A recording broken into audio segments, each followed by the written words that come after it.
tere, head kuulajad, käes on 27. juuli ja Geeniuse digisaade on siin, kus on täna Hans Lõugas, Ken Pilvre, Meelis Väljamäe ja räägime täna viimase nädala tehnoloogia valdkonna teadetest ja uudistest, mis meile on meelde jäänud. Muidugi ei saa üle ega ümber sellest, mida näitas Samsung, suur Lõuna-Korea elektroonikagigant oma uute telefonide rivis, mida üks meist käis ise oma silmaga vaatamas ja katsumas.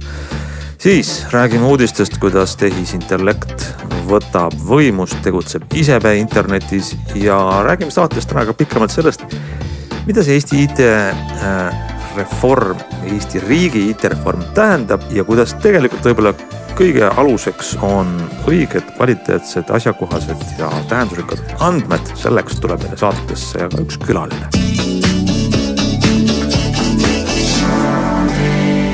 Nii, aga hakkame siis uudistega peale, aga enne kui me lähme põhiuudise juurde, mida me tahaksime teada meie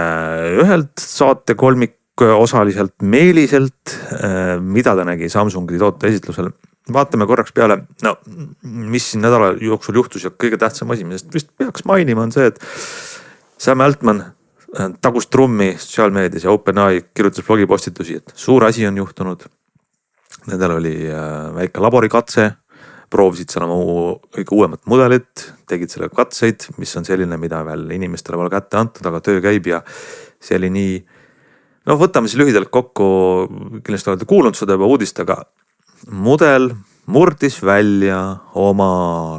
sellisest piiratud internetiga testkeskkonnast ja läks möllas internetis. Ja sellest on nüüd tohutult palju vahtu üles keerutatud.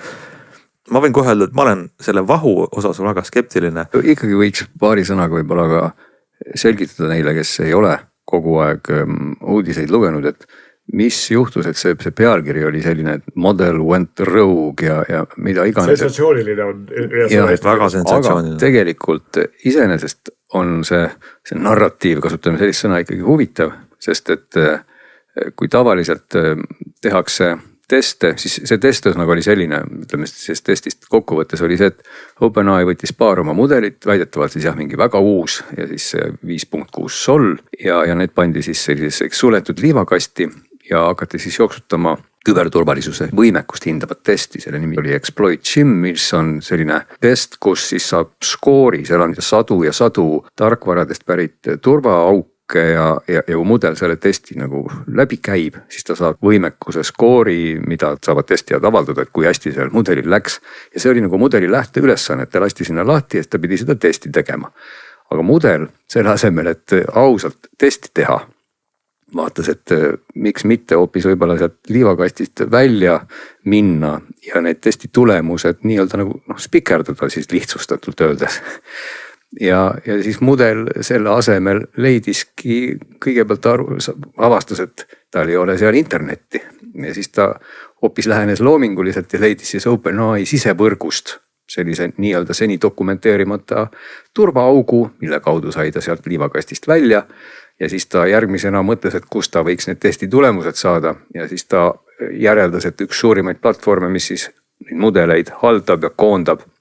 ja on selline AI GitHub umbes on siis Hugging Face ja siis ta järeldas, et lähme koputame Hugging Face'i ukse peale ja uurime, kas sealt saaks testi tulemused kätte. Ja siis sinna ta ka müttama läks ja väidetavalt siis seal saadi tal nagu nii-öelda natist kinni, aga ta sai ka need tulemused kätte. Ja tegelikult ta lähenes asjale ääretult loominguliselt, ta ei olnud selle üldse pahatahtlik. Vaid lihtsalt ta vaatas, et kuidas siis lihtsamalt saaks selle eesmärgi, sest tema järeldus, siis nimetame niimoodi, eesmärgina oligi see saada head tulemused. Selles mõttes, et ega siis ta tegi seda kõige optimaalsemat, mida ta oskas. Ütleme nii, et on nagu see kogu see vaht ja sensatsioon on justkui mööda läinud kahest väiksest, aga väga olulisest detailist. Esiteks, ükskõik millist AI-t te kasutate kas või ka oma telefonis, siis te saate valida näiteks, mis on see mudel ehk kui tark on see AI. Ja seal on üks teine valik on veel, et kui te vaatate näiteks oma ükskõik millist seda, siis on seal selline asi nagu high või medium või extra high, mis on siis nagu pingutuse mõõdik, et kui palju see mudel pingutab, et eesmärk täita. Ja need laborikatsetes on pandud maksimumi peale, eks see AI annab nagu, ta ei anna kunagi alla enne kui kõik on variandid tehtud. Et see esiteks. et see mudel andis maksimumipingutuse, et täita eesmärk. Ja teine väga väike, ülimalt tähtis detail selle loo juures on see, mida kirjutas ka OpenAI oma blogipostituses. Kuidas see kõik juhtus? See juhtus selle käigus, kui anti selle AI mudelile eesmärgiks kasutada ära kõige arenenumaid siis neid turvahaavatavuste rünnakuid. Ehk siis ta täitis täpselt oma eesmärki. Ei olnud niimoodi, et kästi, et ma ei tea, õpi aabid selgeks ja siis samal ajal ta läks häkkis mingisuguseid suvalisi asju, vaid tema eesmärk oli häkkida, mis oli tema mudel keeratud sama nagu maksimaalsele pingutusele. Seda ta tegigi. Ainuke asi, mis on võib-olla sensatsiooniline see, et selle OpenAI võrk ei ole tegelikult see, kus labor oli, et ei olnud internetist eemaldatud, kuigi nad ise arvasid, et on, et vähe lohakalt üles ehitatud võrk oli. No väidetavalt ta ikkagi selle testi jaoks nagu oli, et see jäi nagu ikkagi mulle mulje sellest, et see mudel leidis viisi ka, kuidas sealt välja pääseda, et füüsiliselt jah, ta ei olnud ikkagi, juhe ikkagi jooksis sealt ka internetti. Just, seda muidugi, et sa oled virtuaalselt eraldanud, aga sellest ei viisa selliste nii tarkade masinate puhul. Täiendades ikkagi seda mõttekäiku, et see ei olnud nagu üldse pahatahtlik, kui me seda sõna jälle kasutame, et see tendents muide, et mudel on väga eesmärgipõhiselt loominguline, on olnud OpenAI mudelitel ka ju varem, see sama uus mudel, see 5.6 Sol, et ka neid, kui kõrvutada seal Anthropicu mudelitega, mida me ka oma saates muide rääkisime, et kui Anthropic on selline analüütiline teadlane, siis OpenAI mudel kippus olema selline lahmiv töömurdja natuke, kes pea ees jookseb vastu seina ja vaatab, kus on natuke nõrgem koht ja jookseb jälle uuesti. Nii on, ma usun, et me kuuleme neid uudiseid veel siin sellepärast, et neid tuleb iga nädal, iga kuu uusi mudeleid välja ja see on tänapäeva reaalsus. Kuulge, aga Meelis, käis kauge maa taga. Meelis, kus sa täpselt käisid vaatamas Samsungi siis uut Galaxy seeria seadmeid? Käisin Londonis, nägin kõiki seadmeid, sain palju koolitusi, muud lisainfot, mida tavaliselt ei jagata, et üsna huvitav oli ja infot sai palju. Ja sain ka selle keskmise populaarse telefoni seda testida, sellest ma pikalt rääkida ei saa, sest ma veel täpselt ei tea, kui head on, aga hiljem räägin kunagi. No aga kes on elanud kivi all ja puhanud siin hooga, siis mis need olid, mida Samsung välja tõi, mis seadmed? No ilmselgelt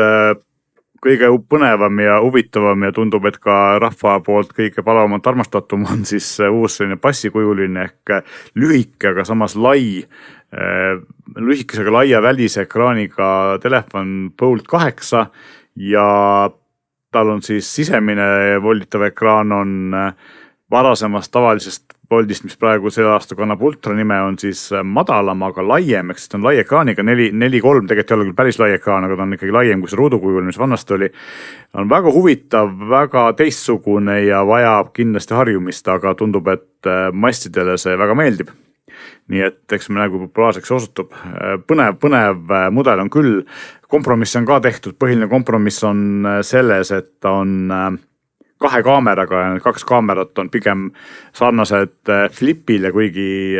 ülilai nurk on 50 megapiksline, flipil on 12, aga siis see põhikaamera on ka 50 megapiksline suhteliselt väikese sensoriga võrreldes selle suure foldiga või S-seeria S26 Ultraga. Aga see võib-olla ongi see, et kaamerad ei ole selle telefoni nagu põhifookus on sellel lai ekraanil, sisemisel ekraanil ja väikesel suurusel ja muidugi võib öelda, et tegelikult samasugust mudeleid on ju tehtud natuke varem, nad on varem läbi kukkunud, et Google'il oli esimene Pixel oli selline lai ja Oppo tegi selliseid laiu ja Huawei teeb Hiinas sarnaseid asju, aga ükski neist ei ole tegelikult nii kitsas ja nii mugav käes kui see Samsungi oma, et ta on ikkagi nagu sarnane sellele Fold 7-le nüüd 8, et on alla sentimeetri paks, kui ta on kokku volditud ja selline üliõhuke ja ülimugav taskus, kerge ka. No kui sa ütled, et see on nagu passikujuline, see on nagu siis see reisidokument pass on ju selle formaadis ja see voltub siis lahti ka nagu passiraamat, et selliseks laiaks või? Jah, ta põhimõtteliselt, ma panen kohe passi kõrvale, siis ma saan vaadata, et ta on põhimõtteliselt natukene väiksem kui pass ja kui ta on lahti, siis ta on ka natukene väiksem kui pass, et ta on ütleme nüüd kõrguselt kui lahti voldituna või siis nagu laiuselt selles mõttes või kõrguselt on ta praktiliselt identne passiga, aga ta on natukene lühem. Et selles mõttes on ta üsna sama, et siin näitan teile ekraani peal, kuulajad seda ei näe, aga selles mõttes, et väga-väga sarnase suurusega passiga. Et proovisin seda natuke, videot on tõesti sellega võib-olla parem vaadata, kuigi see 16:9 laiekraan filmi video ei ole, see aken seal sees ei ole tegelikult füüsiliselt suurem, kui on sellel suurel Foldil. Aga telefon ise on väiksem, ta mahub paremini taskusse või käekotti, eks ole, ja mina arvan, et minu jaoks oleks selle põhieeliseks tegelikult hoopis lugemine, kuna kui sa võtad selle lahti ja hoiad seda vertikaalselt, loed veebilehti või raamatuid, siis on seda üsna mugav ühe käega hoida, eks ole, et selles mõttes. Ja huvitav on see, et aeg on edasi läinud, sest et tegelikult kui sa vaatad numbreid ja siis need ruutsentimeetreid ja diagonaali, siis kõik need on tegelikult küll väiksemad kui näiteks iPad minil, aga suuremad, kui te kõik mäletate Pixel 7 tahvelarvutis, mis oli hästi populaarne, üks väikse ekraaniga arvuti, 10 aastakant, siis tegelikult on selle sisemine ekraan suurem kui Pixel 7, nagu mina seda esimest korda käes hoidsin ja lahti tegin, siis minu esimene reaktsioon oli, oi kui pisike see sisemine ekraan on. Et ta tundus, et on väiksem, kui see Pixeli ekraan oli või Nexus 7 ekraan oli, aga tegelikult on suurem, eks aeg on edasi läinud ja meie tunnetus ekraani suurustest on muutunud, eks ole, et selles mõttes me ootame nagu suuremaid ekraane vist liiga palju. Aga ei, see on huvitav telefon jah, et näeme, kui populaarseks ta osutub, ilmselt hind on seal nagu võib-olla põhiliseks takistuseks selle populaarsuse teel, aga samas midagi uut ja põnevat jälle. Miks see on takistus? Mis siis hind on? Hindadega on kurvad lood nimelt selles, et mälukriis on ka Samsungi kätte saanud ja ma tegelikult rääkisin seal Samsungi inimestega ka pikalt sellest, et neil on ju samuti teevad ise mälu ja tegelikult tarneahelad võiksid olla kõik nende kasuks, aga kuna seadused nõuavad, et erinevad üksused müüvad üksteisele asju turutingimustel, eks ole, Samsung ise ei tohi osta mälu Samsungi mälutootmise osakonnalt odavamalt, kui näiteks Apple'ile müüb või ma ei tea, Xiaomi'le müüb, eks ole, et selles mõttes seal on turutingimused ja siis Samsungi Euroopa turundusjuht Benjamin Brown ütles mulle intervjuus, mida ilmselt saab järgmine Geeniusest lugeda seda, et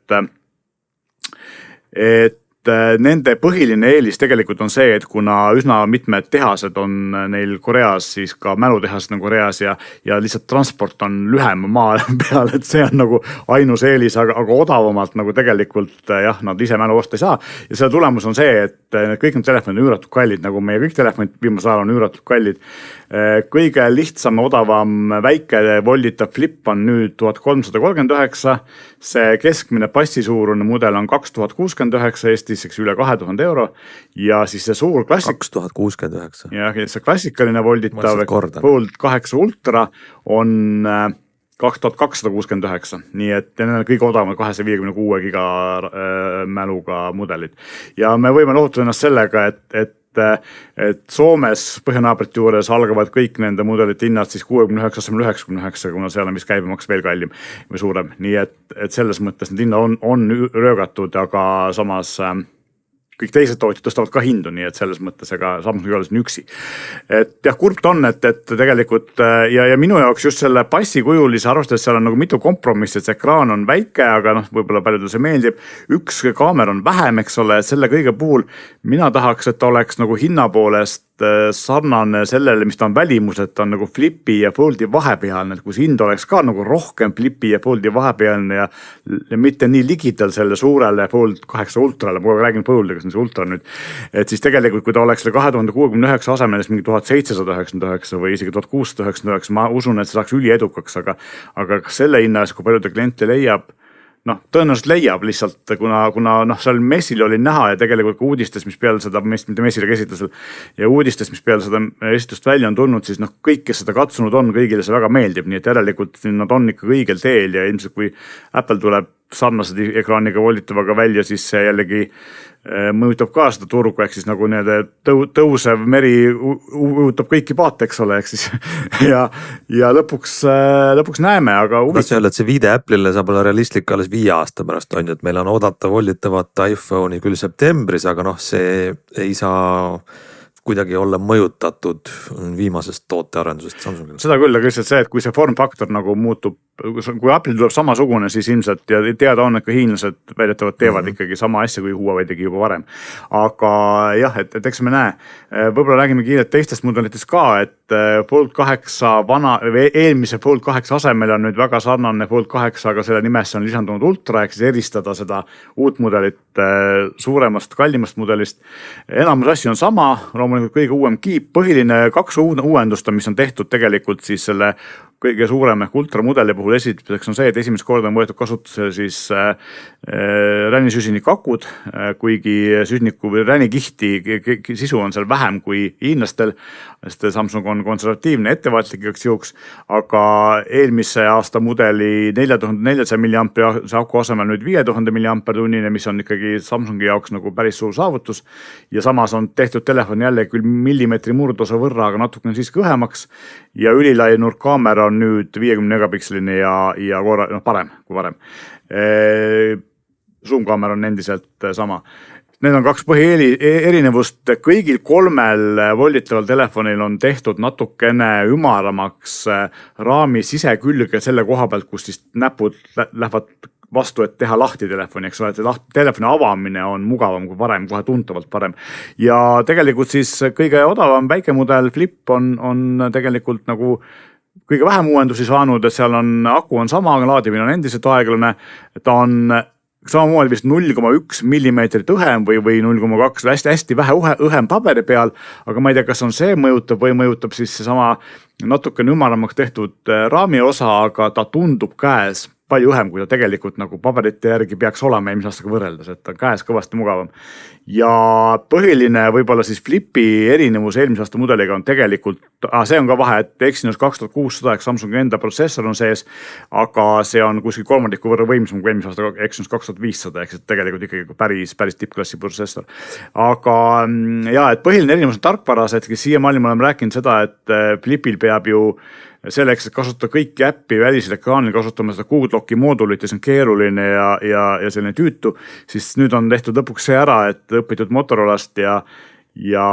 kõiki äppe või enamust vähemalt saab kasutada ilma mingi lisatarkvara installimata, lihtsalt paned äppi välisel ekraanile ja see avaneb välisel ekraanil ja töötab ilusti. Ja tegelikult välist ekraani on tehtud veel mugavamaks, seal on nagu erinevaid vidinaid ja uudistevooga ja asju, mis on nagu, nüüd saab nagu seda Flipi pisikest saab kasutada palju mugavalt ilma, et see peaks kunagi seda ekraani avama. Et see on tegelikult suur edu, saab meile suurem kui see kõik need riistvaramuudatused, mis sinna telefoni tehtud on, eks ole. No seal ikkagi nüüd küsida veel ühe sellise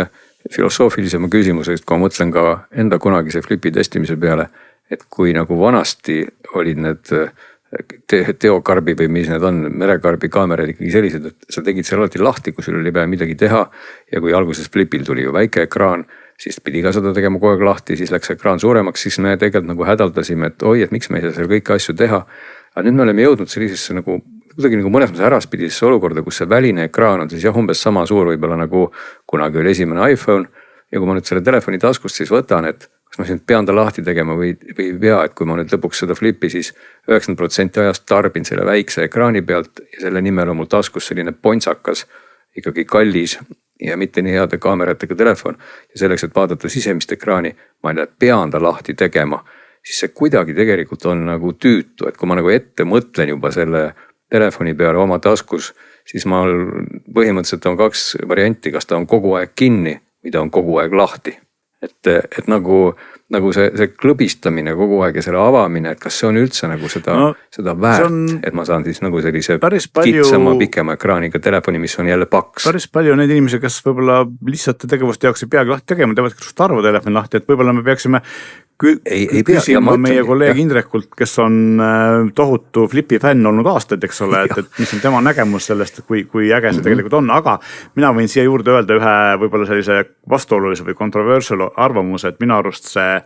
uus Fold 8 ongi minu nägemused nagu pigem flipi asendaja kui foldi asendaja, ehk siis ta ei ole selline multitaskeri töövahend, vaid ta on selle inimese jaoks, kes tahab nagu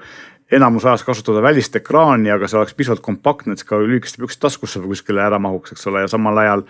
ja võib-olla ei vaata nii palju sotsiaalmeediat välisel ekraanil, et see on võib-olla eesmärk ja siis kui lahti vaja teha, on saab nagu tegelikult päris suure ekraani. Ainus probleem sellel teel on see, et see telefon on lihtsalt hästi kallis, eks ole, et ta peaaegu sama kallis kui see suur ja kõige kallim fold. Et kui see telefon oleks odavam, siis ma usuks, et see väga palju inimesed ostaksid selle flipi asemel lihtsalt sellepärast, et just selle välisekraani ruum on nagu suurem, aga samas ta ei võta palju rohkem ruumi taskus, eks ole. Ja ta on õhem, eks ole, ta on kõvasti õhem kui flip kokku panduna. Jah, no ja samas ka võib öelda, et ka uus flip ikkagi on just kummalisel kombel läinud avatuna palju rohkem õhemaks, et kui neid mõõtmeid vaadata, siis uus flip on 6,1 millimeetrit, eelmine oli 6,5 ja siis kokku panduna on ta vastavalt siis 13,1 ja 13,7 ehk tegelikult nagu ta lahti tehes on nagu tundub rohkem õhem, kui ta kokku panduna on paksem, ma tahan seda öelda. Ja aga tundub ka kokku panduna oluliselt rohkem õhem, kui nende numbrite järgi võiks arvata, jah. Et see vahe on tegelikult suurem, kui ma mäletasin peast, et sa ütlesid mulle õiged numbrid praegu. Ma korraks sulle kiirelt mainiks ära ka veel 2 asja, mida Samsung näitas 2 uut kella, et siis Watch 9 on tegelikult väliselt väga sarnane ja ka sisu poolest nagu muude sensorite ja muude asjade poolest väga sarnane eelmise aasta mudelitega, seal suurt vahet ei ole, akud on natuke suuremaks, üks suur vahe mõlemal mudelil on see, et Samsungi enda protsessorid enam ei kasutatud kellade puhul, vaid nüüd on siis Snapdragon Wear 5 Elite või ühesõnaga kõige uuem Qualcomm'i protsessor, mis peaks olema oluliselt võimsam ja loomulikult peaks olema siis seal pandud Snapdragon 2 V5 Elite on selle mudeli või selle protsessori nimi, peaks olema hästi palju siis rõhku pandud just sellise AI kiibi sees töötlusele, eks Gemini peaks seal palju kiiremini toimetama, eks ole. Ja tegelikult huvitavam kell on siis Watch Ultra 2, mis on oluliselt suurem akuga, et kui eelmise üle-eelmise aasta välja tulnud mudel oli 590 mAh aku, kus selle aasta on 800, ehk siis ta peaks 3 võrra suurem. Naljakas on see, et ma ei tea, kas see uus Snapdragon protsessor võtab nii palju rohkem voolu, kuigi peaks olema efektiivsem platvormi peal, aga lubatud akukestus on sama, mis eelmisel mudelil, eks me näen tegelikult, ma usun, et see tegelikult kestab kauem. Aga et see on kõige suurem akuga kell, mida Samsung kunagi teinud on ja ma arvan, et ta saab edukalt vastu selle kellaga OnePlusi ja Xiaomi Wear OS-iga kelladele, millel on ka suured akud. Lihtsalt erinevus on selles, et Samsungi siis tarkvara pool on nagu paremini toetatud, paremini arendatud ja tegelikult 3 nuppu on, eks ole, mida mulle meeldib, kellad on palju nuppe, eks siis, ja lisaks üks oluline asi, mis mind nagu ei huvita, aga võib-olla inimestel on oluline, on see, et tal on päris reaalne sukeldumiskompuuter tehtud nüüd koos Maresega, kes on selline suur sukeldumiskompuutri tarkvara tootja. See on küll eraldi kuutasuline teenus, nagu sukeldumise tavaliselt on, kui sa oled nagu selle ala harastaja, siis ilmselt see ei ole sinu jaoks suur probleem. Probleem on selles, et kellad on kallid, et see Ultra maksab samuti üle 700 €, et see on ikkagi nagu sinna Apple Watch Ultra territooriumile minev kell, eks ole, nii et võib-olla see aja jooksul kukub. Et huvitav kell, ma tahaks seda proovida ja kui lisaks sellele, et samamoodi nagu telefonides on ka see, et kuigi aku on tehtud suuremaks, on kell lihtsalt õhemaks, nii et tegelikult on nad õhemasse korpusesse mahutanud suurem aku, mis on omaette saavutus. Ja lisaks asjadest, mida ma veel nägin ja mida Glenn, kes on neid teisi seadmeid näinud, ei ole näinud, oli see, et ma nägin ka siis neid Samsungi uusi sügisel müügile tulevaid nutiprille, mis on siis selle Meta prillide konkurent Google'i Android XR platvormil. Neid on koostöös Warby Parkeri ja Gentle Monsteriga prillidisaineeri firmadega tehtud prillid. On päris lai valik erineva disainiga mudeleid, on päikseprillide disainiga ja see on ka optilise klaasi võimalusega tavalisi ja kõigil neil praegu ei ole ekraani, kõigil on kaamerad, kõigil on mikrofonid, kõigil on kõlarid, eks ole, see meenutab väga neid Meta Ray-Bani klaases või prille selle vahega, et Google'i platvormil see kõik töötab ja Gemini nutikust saab seda sees kasutada, eks ole, et saime näppida, saime hoida käes, aga ei lubatud panna pähe ja ei olnud ühelegi töötavat tarkvara ja sisse ei lülitatud, nii et ühesõnaga ja öeldi, et tuleb sügisel, millal täpselt sügisel, seda me ei tea, hinda loomulikult me ka ei tea. Kellade kohta veel siin vahele korraks küsides või tagasi tulles, üks selline huvitav omadus, mida reklaamiti, ma ei saanud täpselt aru, kas see on nüüd mõlemal kellal, mis on sellel Ultral, on siis Samsungil väidetavalt sihuke tervise jälgimine, mis baseerub pikemal perioodil, et kui sa paned kella omale käe peale, siis kõigepealt kulub umbes nädal, et ta siis õpib ära, mis sinuga toimub. Ja siis ta selle peale nädalat hakkab siis aru saama,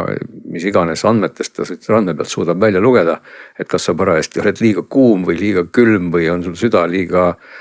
kiire või aeglane või mida iganes. Ja siis nende baasil hakkab ta ütlema sulle, millal sinu surmakuupäev võiks olla lähemal või kaugemal. Ja teine asi, mis seal samamoodi siis on, et ta võrdleb sinu seda skoori kõikide teiste maailma inimestega, kelle andmed tal on olemas. Samsung tegi seal ürituse käigus ka ühe sellise väikse health foorumi, kus on rääkis hästi palju siis AI driven health'ist, ehk siis sellisest, kuidas AI jälgib ja uurib ja sellest, et kuidas tegelikult nemad ka ikkagi üritavad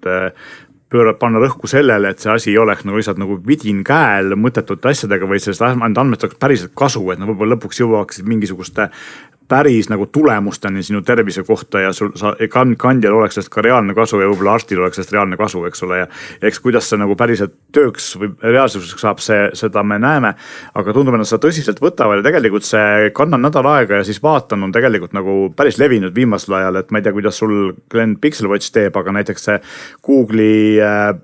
ilma ekraanita asi, eks ole, mis on siis see nii-öelda randmerihm, kus on ainult sensor ekraani poole, et see ütleb kohe, et me kanname natuke ja siis ma ütlen sulle, kuidas asi läheb, eks ole. Ehk siis selline AI põhine andmete kogumine ja nende põhjal analüüsi tegemine pikema perioodi vältel tundub olevat see suund, kuhu kõik need wearable või kantavate pidinad tootjad lähevad, et see tundub ka mõistlik lähenemine, see kas on selle pooletunnise pulsiga kuhugi jõua, eks ole, ka Garmin teeb sama, et nad võtavad analüüsivad pikemat aega ja tundub, et see on see viimase mõne kuu jooksul järjest populaarsemaks muutunud tarkvaraline suund. Ilmselt see tehisintellekti põhine analüütika seal kuskil pilveserveris aitab sellele kaasa. Mulle isegi tundub võib-olla huvitavam sellest pikemast jälgimisest, mis iseenesest on tõesti huvitav, kui inimene sellest ise huvitub, aga see, et ma saan iseennast võrrelda võib-olla teiste samas vanuses inimestega oleks ka ju mõnes mõttes huvitav, ma ei tea, kas see oleks motiveeriv või vastupidi hoopis tükkis, et kui sa nüüd vaatad, et kõik teised sinu vanused teevad 100 kätekõverdust pea peal ja siis öeldakse, et sina teed ainult ühe ja püsti seistes, siis on see halb. Jah, et küsimus on selles, kui täpne see analüütika on või selles, kui palju nad, see võib olema esiteks anonüüseeritud, see pilve saadavad, eks ole, aga ma tean, et Garmin on aastaid öelnud selle sinu füsioloogilist manust, eks ole, mis kui sul on kehvas vormis, siis Garmin ütleb, sa oled palju vanem, kui sa tegelikult oled ja vastupidi, et kui sa oled heas vormis, sa oled palju noorem, kui sa tegelikult oled. Et võib-olla sellest ainuüksi ei piisa, seal võib-olla nüüd rohkem neid andmepunkte vaja, mida analüüsida või mida siis näidata inimesele. Jaa, kuulge. Aga meil on veel tänases saates palju arutada teemasid. Üks on kindel, et Samsungi seadmetest kuuleb meil edaspidigi pärast põhjalikumat testi. Ja me testime neid ja siis me räägime neist põhjalikult. Just nii, aga ütleme Meelisele aitäh ja lähme siis edasi.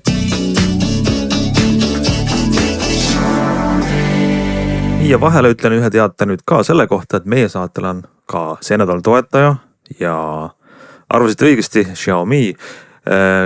toetab ja tahab teiega jagada teadet oma telefoni mudelist Xiaomi 17T, mis on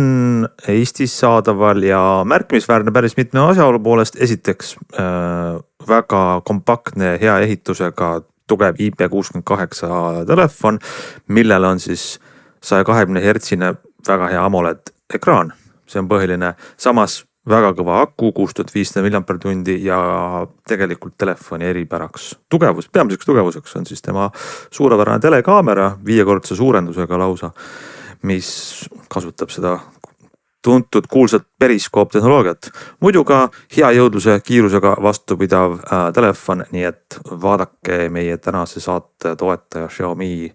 mudelit 17T, kui tundub, et see pakub huvi. Nüüd on meil stuudios meie tänane saate külaline, võiks öelda, Ronald Liive, kes on meil ju siin ka varemgi käinud ja kelle tööd tegemisi me oleme kajastanud. Ronald, sina tegeled suviselt igasuguste töiste asjadega, kirjutad sellest, kuidas Eesti riigis IT ja andmetega läheb ja mõtlesime siin nii ja naapidi, kust sinuga juttu pihta hakata. No esiteks suur asi on praegu käimas, milleks on riigi IT-reform, pannakse majasid kokku, muudetakse töökohti. küsiks sult alguseks sellest niimoodi, et mida sina näed, mis selles Eesti riigi IT-sektoris nii-öelda sellise kodaniku vaatenurgast nüüd tuleks teistmoodi teha, näiteks sellise reformiga? Tuleks teistmoodi teha seda, et see reform jääks ära. Sa arvad, et võiks nii nagu praegu on, nii võiks edasi minna? Nii nagu praegu on, jätkame nii või siis ma ei tea, teeme mingit muud teistsugust reformi, sest et siis kui tuli välja see uudis, et hakkab selline reformi kallal töötatakse, tuleb midagi, tehakse midagi, siis vaatasin nii-öelda andmetele otsa siis, mida mulle meeldib väga teha ja avastasin seda, mida igaüks saab avastada nii-öelda Riigikontrolli auditi eelmise aasta septembrist, mis ütles, et selliseid reforme, kus on IT-maju tõstetud kokku, lahku, liidetud, mida iganes tehtud, on varasemalt olnud ja see Riigikontrolli audit näitas konkreetselt mingit rahalist võitu sellest ei tule, vaid pigem just siis vastupidine efekt on sellel. Ehk siis praegu meil, kui siin valitsus räägib, et oi, et me siin säästame 11 miljonit eurot aastas, siis taaskord tuginedes andmetele vaadates nii-öelda otsana kogu sellele infole nagu koorub välja hoopis midagi muud. Me tegelikult rääkisime sellest teemast ka oma keskis siin saade paar tagasi ja siis ikkagi jäi nagu mulje, et idee on üllas, et me praegu kulutame nagu rohkem, aga tulevikus kulutame vähem ja ikkagi kõrvaltvaatajale, nagu me siin oleme, jääb nagu mulje, et pigem nagu majade liitmisel jääb nagu maju sisuliselt ikkagi nagu vähemaks, et me justkui optimeerime seda tööd või see pole nii? No jaa, mis mina esialgu ka sain aru, et me optimeerime tööd, esialgu oli jutt, et kuskil, mis see justiits- ja digiminister Liisa Pakosta ütles, et kuskil 50 töökohta koondatakse, et jääb vähemaks ja lõppkogu nüüd räägitakse 200 positsioonid siis töökohast ja kui jälle neid andmeid vaadata või siis ütleme siis niimoodi, et valitsus on öelnud, et nemad tuginevad Ernst & Youngi tehtud analüüsile ja kui seda vaadata, siis seal on nagu otseselt kirjas, et nagu personal lihtsalt mingi osa peab liikuma ministeeriumitesse sellise nii-öelda targa tellija rolli alla, et ministeeriumid oskaksid paremini tellida neid igasugu IT-teenuseid asju. Lõppkokkuvõttes me lihtsalt mängime mingeid asju ümber ja see 11 miljonit eurot ka, millest peaministri nimel siis saadetud pressiteates on ilusti öeldud, et see aastane sääst. Samas justiits- ja digiministeerium ise räägib, et säästu ei ole, sest see sama 11 miljonit eurot kulutatakse lihtsalt teisteks asjadeks, tegevusteks, ostetakse midagi, tellitakse midagi, on ta toode või teenus, lihtsalt see 11 miljonit ei lähe tööjõukuludeks, ei lähe palkadeks. No kas asi on selles, et seal segunevad poliitika ja juhtimine, kus tahetakse koondada dubleerivaid ülesandeid ja meil raha kulub IT peale, see on selge, aga samas tahetakse valitsusest öelda, et hoiame raha kokku, kuna selline sõnum nagu müüb hästi. Kas sinu arvates on nagu, see seletab meid vastuolulisi sõnumeid? Ma peaks natukene kaevuma, et mis see seletab neid sõnumeid, sest siin on ajakirjandusest läbi ka, et mis see üks põhjus võib olla. Ma ei tea, kuna mul ei ole piisavalt informatsiooni, mis seda kinnitaks või lükkaks ümber, siis ma hakkaksin kohe niimoodi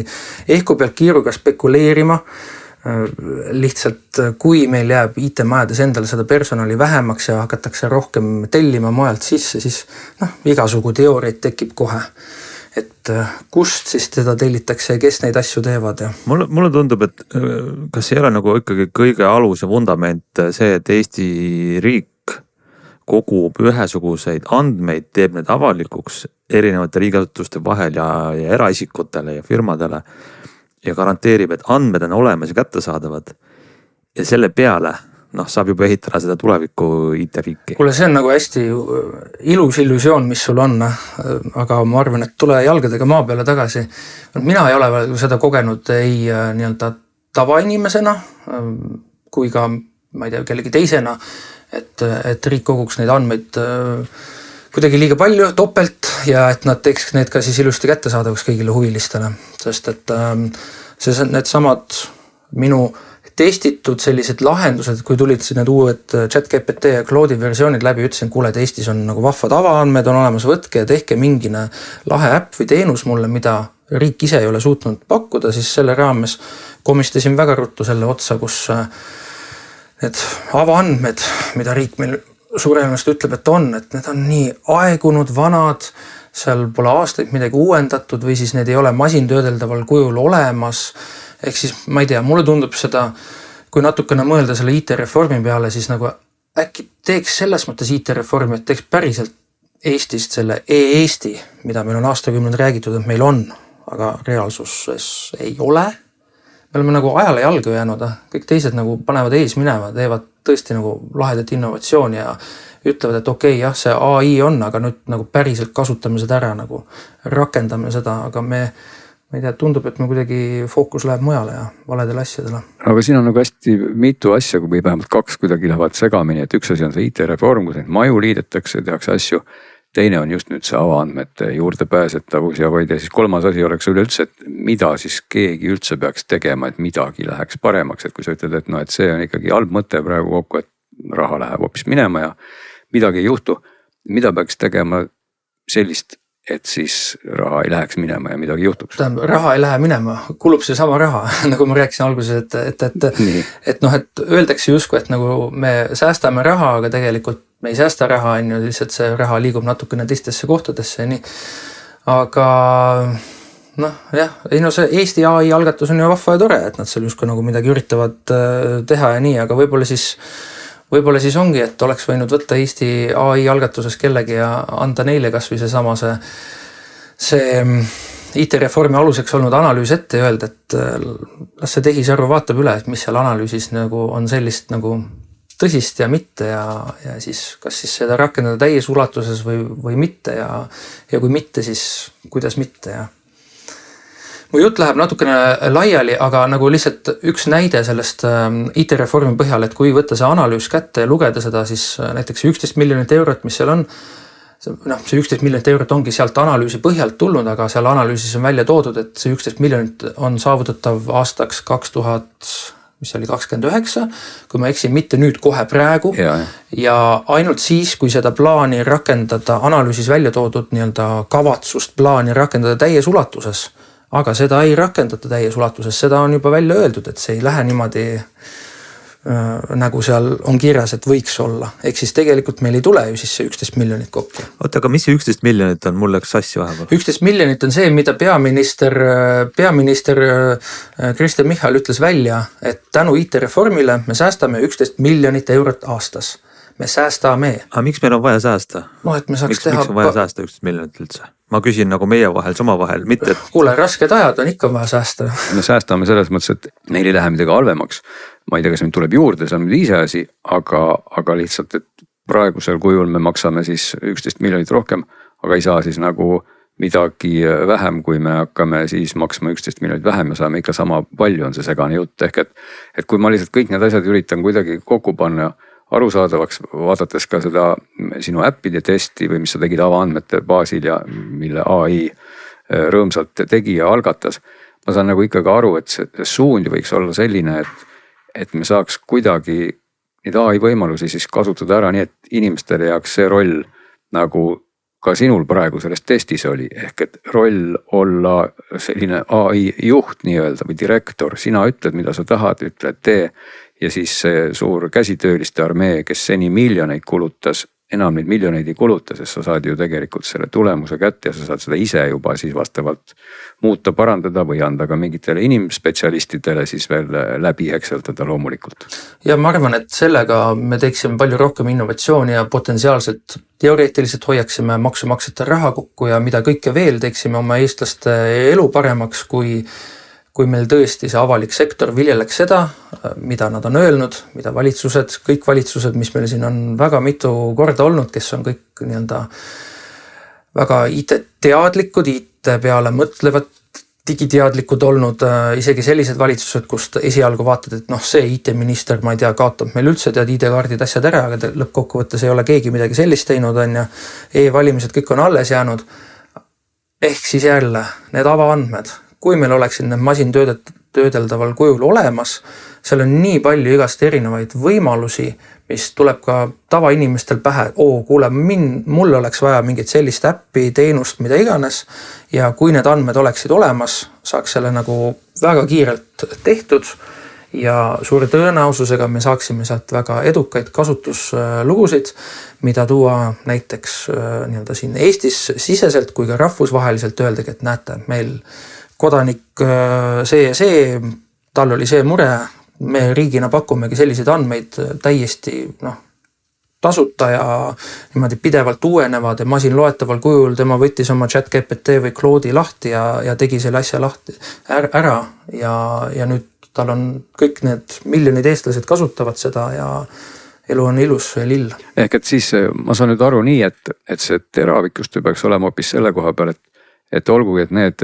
ka sinu näidisäpid ju kasutasid siis nii-öelda avalikke andmeid, aga siiski on riigil väga palju tegemata just selles valguses, et neid avaandmed oleks paremini või üleüldse masinloetavana kättesaadavad. Ma olen ka siin enda jaoks, enda otstarbel soovinud mingeid asju kätte saada, mingeid andmeid, justkui nagu riik ütleb, et jah, avaandmetes need on, aga siis kui sa kaevud, siis sa jooksedki selle seina otsa, et on mingine PowerPoint, mingine tabel kuskil veebilehel, kus hakka käsitööd tegema, laadime sealt alla. Okei, jah, nende Claude'ide asjadega sa saad seda väga palju ära automatiseerida, aga ta on ikkagi nagu lisasammud ja ei ole nii hea ja mugav selline, kuidas ta aastal 2026 peaks olema. Ma olen sellega väga nõus, et meil on vaja seda andmete kihti nagu kaasajastada. Lugesin ühte arvamust, mis oli Margus Püüalt Tehnikaülikoolist selle kohta, et nüüd on meil vaja lisaks ka veel semantikat, et mida andmed tähendavad. Näiteks meil on tohutult riigiasutusi, aga kui nad kasutavad sõna leibkond või teenus või õppija või midagi sellist, et kui nad kasutavad erinevaid termineid, siis pole tegelikult täpset definitsiooni, mida tähendab leibkond või õppija. Ja nüüd me jõuame sinna, et okei, ütleb, et me teeme avaandmed korda, kõik publitseerivad kõvasti masinloetavalt andmeid, aga me ei peaks mõtlema mitte aastaks 2026, vaid 2030, 36, 40 ja 50, et meil on vaja teha tehisintellektile need kõik mitte ainult kättesaadavaks, vaid ka mõistetavaks, et me kõik andmed oleks nii-öelda tõlgendatavad ühtemoodi ja vaat siis me saame ehitada ma mõtlen mitte riigi maksumaksja raha eest tingimata, vaid ka iga kodanik või eraettevõte saab nende andmete peale ehitada täpselt seda ägedat asja, mida vaja. Jah, see on päris hea tähelepanek. Kuule, aga võtame lõpetuseks veel ühe teise teema, keerame oma paadi korraks tüürboordi ja räägime natukene hoopis teisest teemast, millega sa ise oled tegelenud siin suvistel õhtutel. Ronald, sa kirjutasid, et sa oled vahepeal siin nokitsenud ühe huvitava veebirakenduse kallal, mille nimi on ShipWatch. Äkki sa lühidalt tutvustad, mis see on, miks on see kasulik ja miks sellega tegeled? No nüüd sa paned mu ikka täitsa tanki, ma siin vihjasin küll, et no kuule, see on mul lihtsalt selline väikene põlve peal tehtud projektikene asi, aga eks see tänu tehisarule ole ikkagi, ei saa me sellest tehisarust üle ega ümber, et mulgi on aastate jooksul igasugu mõtteid olnud, et vot selline äpp võiks olla või selline e-teenus või mis iganes. Ja muide siin juures ma rõhutan seda, et ma ütlen äpp, see võib tähendada veebilehte, see võib tähendada nii-öelda seda iOS-i või Androidi äppi, tegelikult nagu see sisu, see taust, kus need andmed tulevad, kuidas tulevad, see on üldjuhul üks ja sama, ehk siis seal nagu väga suurt vahet ei ole. Oota, aga räägi ikkagi, ütleme, et andmed ja AI ja see kõik on tehniline pool, aga räägi, mis selle asja nii-öelda iva on? Jaa, ma tahtsin asja ivani jõuda, lihtsalt ma olen selline, ma ei tea, mina olen oma poole siis valinud või et mina toetan ikkagi Eesti sõpru ja vaatan selles osas ja siis ma lihtsalt siin vahepeal aeg-ajalt satuvad siin Soome lahte või Läänemerele siis suuremalt sellised varilaevastiku laevad või siis sanktsioneeritud laevad ja siis kuuleme, et siin on mingid merealused kaablid ja mingid asjad tehakse katki ja kõike seda ja siis ma mõtlesin, et aga miks ei ole nagu ühte head sellist kohta olemas, kus ma saaksingi kaardi pealt vaadata, kus kohas parasjagu, et kas meil on siin Läänemere piirkonnas praegu mõni laev, mille taust on selline kahtlane, kes on mõne riigi poolt ära sanktsioneeritud ja kõike seda ja siis kuna ma nii-öelda mõnes mõttes ma oskan näidata AI-le ette, et kus kohas selliseid andmeid saab, kus kohas saab nagu seda informatsiooni, kus need laevad asuvad ja kõike seda, siis üks õhtu lihtsalt oligi, andsin talle selle prompti ette, ise läksin, ma ei mäleta, mida ma too päev tegin, ühesõnaga õue jalutama, ütleme niimoodi, et ma ei istunud arvuti taga, vaid nagu see AI tegi ise seda asja ära ja siis ta sai mul ühe sellise vahva versiooni valmis, mida igaüks saab vaadata shipwatch.ronaldliive.ee minge vaadake. Mingit raha ma ei taha sellega teenida, vaid see ongi lihtsalt selline nagu tore vahva projekt, nädalavahetuse projektikene siis ütleme. Ja nüüd praeguseks on see koorunud niimoodi, et sel hetkel, kui me seda vestlust salvestame, on kõigi külastajate silme ees 36 versioon sellest lehest. Ehk 36 korda ma olen seda täiustanud ja lisanud igasugu asju juurde. Ma kirjeldan, ütleme praegust seisu, kui me salvestame kuulajatele tõesti, et siit on näha, et nii Lääne-Eesti saarte juures, aga enne kõik Loksa juures on suur hulk laevu, mis on kas otseselt sanktsioneeritud või siis kuuluvad teadaolevalt Venemaa varilaevastikku. Aga veel huvitavam on see, et on siit Saaremaast vist mööda pannud hulk aluseid, millel on siis see AIS signaal kadunud, nad on välja lülitanud, et nad ei identifitseeriks ennast. Aga ometi mingite andmeallikate pealt sa suudad need ühele kaardile panna. Ja siin on tegelikult osati, ma kasutan taaskord jälle neid avaandmeid, mida meil riik ise pakub, et Transpordiametil, kuna nemad tegelevad ka kogu selle merenduse poolega, on olemas endal selline nutimeri oli see nimi, mida nad kasutavad, kus nad on ka väga avalikult öelnudki, et kus kohast mis andmed nad võtavad, näiteks selles minu loodud äppis siis ongi, kui vasakul pool all on selline tankerite tavaliikluse nupukene, kui selle peale vajutada, klikkida, siis ta peaks seal laadima ja võtab mõne hetke aega, siis ta laebki välja Transpordiametist võetud informatsiooni, mis näitab ära, et kuidas tavalised tankerid liiguvad, ehk siis selline tavaline teekond, mida kaudu need laevad peaksid siis sõitma ja teoorias siis ongi võimalik nagu vaadata, et kui ta nagu kandub sellelt teekonnalt eemale, siis see ongi, et see ei ole tavapärane teekond, ehk siis keegi võiks küsimuse esitada, et no, miks ta nüüd siis oma teekonnalt kõrvale triivis. Mul esimesena tuleb ette kohe selline tuntud keskkond nagu Flight Radar 24, kus kõik vaatavad lennukeid. Kas laevade kohta mingisugust sellist, ma ei tea, juba Iidamast ja Aadamast ei ole olemas mingit rahvusvahelisi asju, millega siis kõiki monitoorida või pole see päris nii? On. Marine Traffic on üks kõige tuntumaid. Ja just Marine Traffic oli see, ja sellisel kujul, nii nagu mina nagu selle enda äppi lõin, siis sa pead tegema selle tasulise konto ja kõike seda, aga mul on lihtsalt selline täiesti tasuta kasutatav. Eks sa peaksid seal Marine Trafficus hakkama nagu ise selle listi panema kokku, vaat need on nüüd sanktsioneeritud või varilaevastiku laevad ja jälgi neid ja kõike seda, aga noh, ma panin kõik nad sinna kokku, otsisin välja, kus saab NASA pilte või siis Euroopa Liidu see Sentineli satelliitide pilte, ehk siis teoorias selleks hetkeks, kui nüüd kuulajad seda saadet kuulevad, on nii-öelda logi peaks olema piisavalt, ehk teoorias võiks olla mõni laev jäänud ka satelliidipildile. Praegu lihtsalt on see, kuna satelliidipildid tulevad mõne viitega siis, mitte ju koheselt, siis praegu, kui vaadata nii-öelda kaarti ja satelliidipilti, siis nad lihtsalt ei lähe kokku. Aga äpp on arendatud niimoodi, et kui nüüd see alus on, täna praegu on meil siin, siis ma saan nädala pärast tulla tagasi ja vaadata, et kas juhuslikult ta jäi NASA või siis Euroopa Liidu satelliidi peale ja siis vaadata seda pildikest sellest laevast. Kas kõik need andmed on nagu tasuta selles mõttes kätte saada või ütleme, et kas võib ka tekkida oht, et kui seal tuleb näiteks 1 miljon kasutajat vaatab, siis tahab keegi lõpuks esitada arvet hoopis tükkis näiteks sulle või et ma mõtlen, kuidas päringud ja materjalid seal taga liiguvad? Täiesti tasuta kõik andmed, ma just selle eesmärgiga nagu mõtlesingi seda, et kuna see ei ole minule ei raha teenimise projekt, ei selline, et ma nüüd, ma ei tea, vahetan töökohta midagi sellist, vaid lihtsalt polnud üks päev midagi teha ja teeme siis midagi vahvat ja toredat, aga jah, andmed pärinevad tõesti, on siis need API-d rakendusliidest, mis on täiesti avalikud lahtised, mina ei maksa kuskile kellegile ja nad ongi need andmed teinud tasuta kättesaadavaks, siin lihtsalt ma olen pannud erinevad kihid kokku, ma teadsin iseseisvalt kuhu vaadata, pluss siis jah, AI natukene aitas ka, ütles, et siit sa saad seda ja see asi nüüd siin nõuab mingit kasutajakontot, et vaata, kas sa tahad ja siis ma vaatasin ja hindasin ja ütlesin, et ma ei taha. No samas on see ikkagi jällegi väga hea näide, mis ka meie esimese poolega nagu sobitub, et andmeid on olemas, eks ole, lõputus koguses, aga tee nendest andmetest midagi, mis oleks siis tore ja huvitav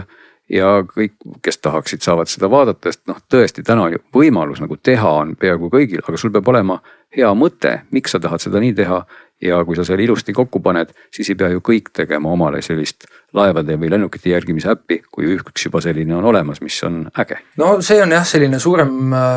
küsimus, mille otsas ma olen tegelikult siin hiljuti ka nagu ise nagu olnud, mõelnud, et ma ei tea, kui tihti teie enda telefonidesse või kuskile mujale mingis uusi äppe või programme alla tõmbate, et mina nagu väga mitte, aga siis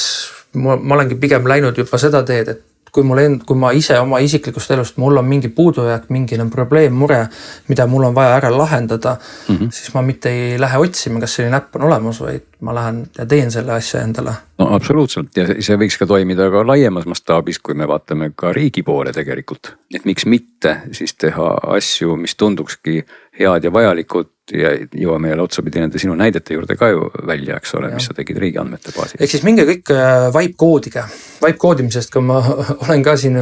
kirjutanud päris palju viimasel ajal, aga